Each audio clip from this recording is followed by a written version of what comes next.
Okay, what's going on? Vincent Rapsardi, Big Blue and Dice.com. Thank you to those who've liked, commented, and subscribed. I appreciate you guys. Make sure to turn notifications on so every time I post these videos, you get a notification and you can come join in on the conversation.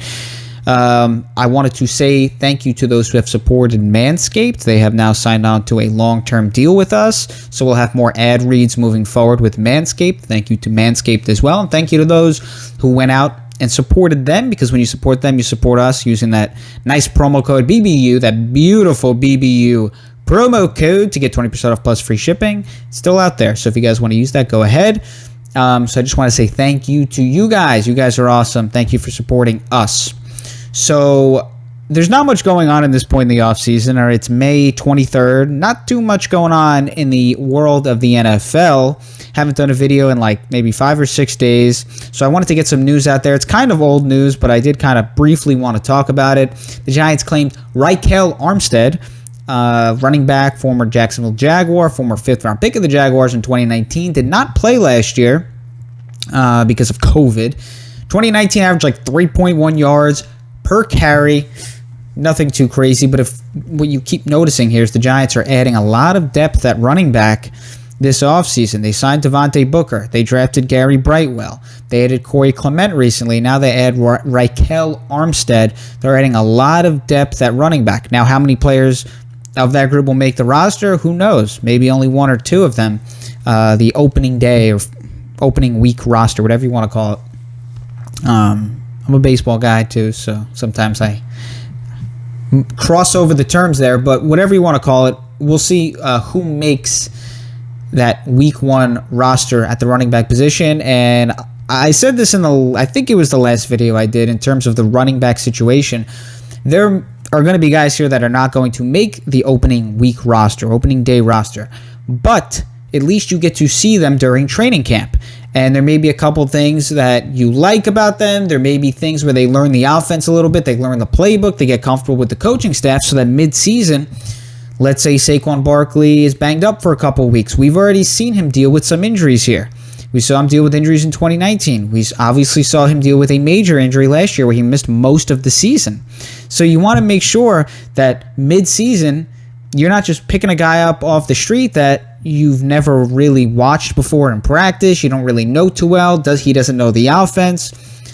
But what I see them doing here, and this is just my opinion and what I would do if I were the Giants, and I think that they might be doing it here, just a guess, they're bringing in as many options as possible so that those players can at least get comfortable with the team. They know the coaches. They know the playbook. The coaches and the staff get to see these players at practice and training camp for a few months, and they're just more comfortable with the players. They know who they are. They know that if they bring them back at some point mid-season, if they're still available, if they're still out there on the waiver wire and free agency, that there will be a seamless transition. It will be an easy transition because they know that player and that player knows them and the offense, instead of just bringing in a rando off the street. So that's something to consider with what the Giants are doing here with all of these running back moves, from Booker to Brightwell to Clement and now to Ryquell Armstead.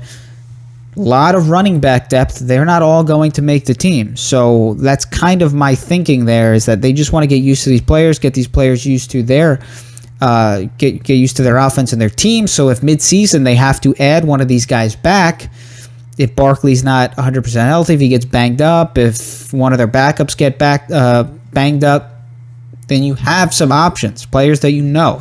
They also waived Joe Webb, quarterback, wide receiver. The guy plays everything. So I guess he's still a quarterback. I don't know what he is, but they waived him. He is gone. He's no longer on the Giants for the time being. We'll see. A lot of these moves, you see players come and go, and then they come back, and then they go again. Very replaceable pieces, but definitely, like I said, even though they're kind of replaceable at the same time, it's good to at least understand the player and get the player to understand the team if you need them at some point in kind of an emergency situation mid-season. You want as easy of a transition as possible when you're playing, let's say it's week 7. You don't have that much time to prepare. So that is that. And then just kind of an interesting story here. Apparently the Giants defensive backs, they had a fishing trip together, trying to build chemistry. You know, they used to be called the NYPD back in 2016, the New York Pass Defense, with Janoris Jenkins, DRC, Landon Collins, Trevin Wade, I don't even think he was that good that year. Maybe he was. I'm trying to remember. Some interesting pieces in that secondary. Eli Apple, and now they're starting to kind of form that NYPD 2.0 with this group. This group should be better. This is a really, really good group in the Giants secondary. A lot of depth at the moment. Logan Ryan, you have Jabril Peppers, you have Xavier McKinney, Bradbury, Adoree Jackson, Darnay Holmes, Aaron Robinson, the rookie. There are a lot of good pieces in that secondary. This should be a very, very good secondary.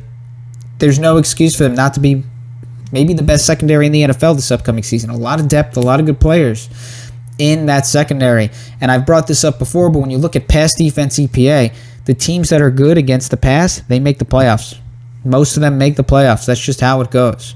That the top half of the league against the pass in terms of pass defense EPA, most of them make the postseason.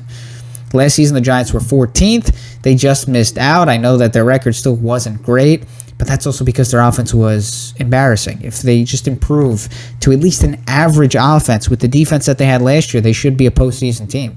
And I think that's what people need to understand.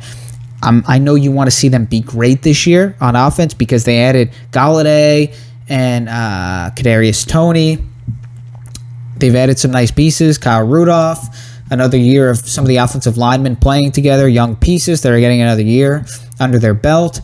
But the Giants don't need to be great this year. They just need to be like average on offense. If their defense plays as well as they did last year, which I think that they should play better, they added some more pieces. I really like their defense this year. If their defense is one of the best defenses in the NFL, which is the expectation, and their offense is average, they're going to be a playoff team. Most likely. I can't see them not being a playoff team if they just improve a little bit on offense. They barely missed the postseason last year with a bad offense, a very bad offense. So, in a league where you need to be good on offense in order to win football games. So, like I said, if they make that improvement and they're just an average offense, it would be a huge improvement from last season. As long as their defense plays like they did last year, which I think they're going to be better, they'll be a playoff team. So that's that. Just some quick notes, just some quick roster moves, fishing trips, and a little analysis of where the Giants stand.